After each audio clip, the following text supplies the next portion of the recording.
Hey guys, welcome. I wanted to start by announcing that I'm about to launch a Patreon site of my very own within the next couple days, so definitely stay tuned for that. There's a few different tiers. The first one being very inexpensive and very basic, the mid one being mid-price, mid-information, and then I have a high-level tier, which is your goddess package, which is everything to do with plants, spirituality. So there'll be a lot of great info in that. So definitely check that out. I'll drop the link down below. But I wanted to come on and talk to you guys a little bit about trifoliates versus oxalis plants, because a few different people have asked me when I've been talking about oxalis plants. They're like, well, aren't those clovers? And so the trifolium actually is a clover. So if you think trifolium, tri meaning three, folium sounding like foliage, so that's a great way to remember that all clovers are trifolium. Oxalis plants, the common name is wood sorrel, but we call them oxalis because the word oxalis in Latin actually means sour, and the plants taste just like lemons because they're high in oxalic acid, very high in oxalic acid. So I'm just going to go over some identification basics so you know what you're eating. All of these guys are edible actually, and I don't think there's any dangerous lookalikes, so I wouldn't be too worried about foraging these. Most people know what clovers look like, right? And if you find a sorrel, if you think you're biting into a clover and it's a sorrel and it tastes like lemon, then it's a fun surprise and it's not going to hurt you. So I will start out with Trifolium repens, which is the white clover that we see all the time in our yard. Let me find some leaves to show you too really quick so that you can see. Those are kind of folded. Bear with me 1 second so I can get a good looking one for you. So these guys, like I said, they are going to be all over your lawn. It's got kind of an egg-shaped leaf. Again, with trifolium, tri meaning three. If you're lucky, you'll find a 4-leaf clover, but typically they have 3 leaves. There's usually, this one doesn't actually have any coloration on it, so sometimes there's not any coloration. Sometimes you'll see little white colorations in them, or sometimes it can be brown or reddish.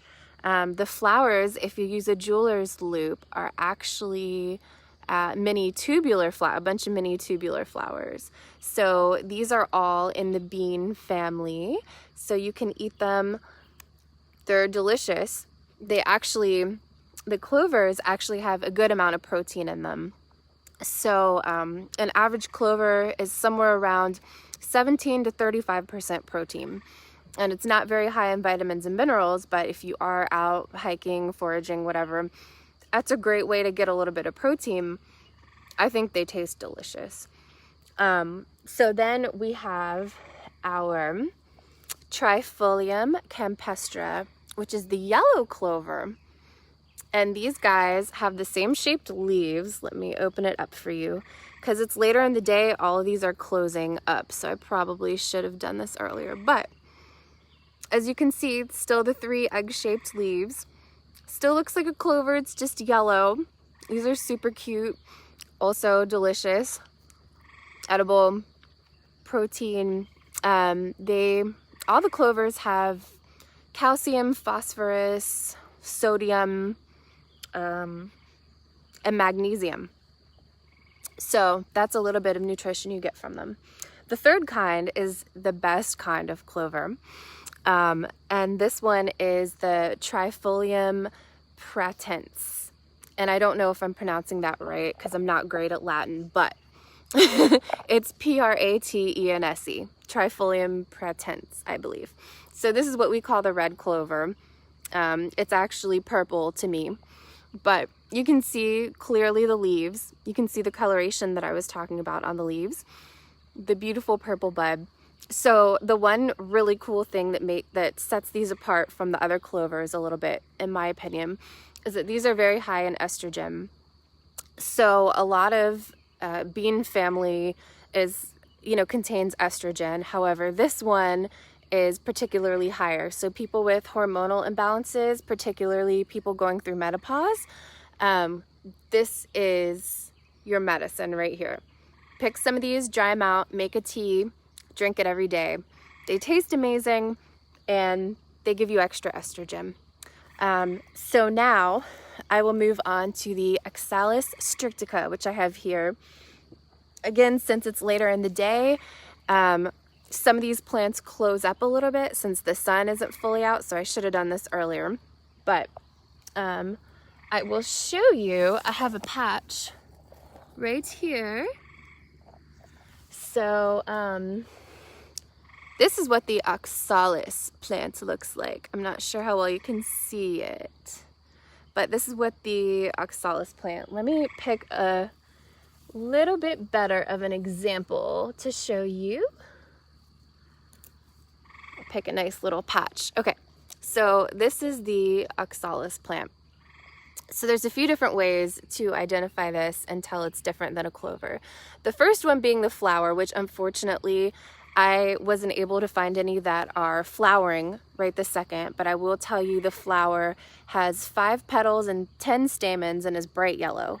And stamens are the little antler looking things coming out of the center of the flower. They're kind of teeny, so sometimes it's helpful to use a jeweler's loupe to look through there, and then you can more clearly see. But the other thing is the buds and the seed pods.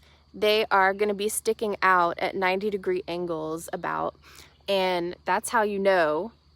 That's another identifying factor, especially for this particular Oxalis plant, because other ones don't stick out at 90-degree angles, but this is very typical of the Oxalis strictica, which is the yellow wood sorrel that is the most common that we find in our yards and on hikes. There's also, I haven't found any right here, but there's also Oxalis violaceae, which is an awesome, I posted a picture of those maybe a week ago on a hike, and those are gorgeous and they taste amazing too. So the third and final key ID for these guys, let's see if I can open up the leaves so you can see them. See how they're not egg-shaped? They're actually more of a heart shape or shamrock looking. And let me hold these up next to the regular clover, next to the Trifolium, and you'll see the difference in the leaf shape. So see how this one is very egg-shaped, and this guy is very heart-shaped or very shamrock-shaped. They also usually are a lot lighter green. It's more of a neon versus a grass green. So that's a great way you can tell. But these are amazing. So they have a few different benefits. They can increase appetite. So it's good for people going through certain medical treatments that lose their appetite and need to eat more food. This can help stimulate appetite, stimulate digestion. It's also a fever reducer. And in a lot of other countries, they use it a lot for digestive purposes, which I won't go into too far here. But it's really funny that we're one of the few countries that aren't quite as aware of this.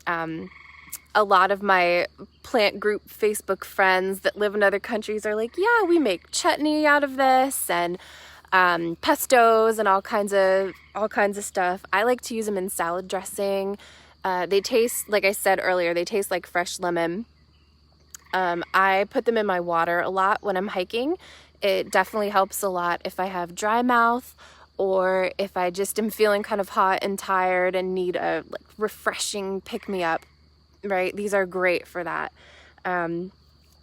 So yeah, I think that's about everything I wanted to say. I will post better pictures in the comments in case you weren't able to see this very clearly. I know it's getting dark out here, and but but I'll post better pictures in the comments, and if you have any questions, comment on this thread, and definitely be on the lookout for my Patreon. I'm almost finished setting it up, so it will be up in a couple of days, and I will be posting a video very soon describing in more depth what's going to be going on there and the details of the different tiers and all that. So thank you so much for tuning in. You guys have a wonderful night. Bye. Mwah.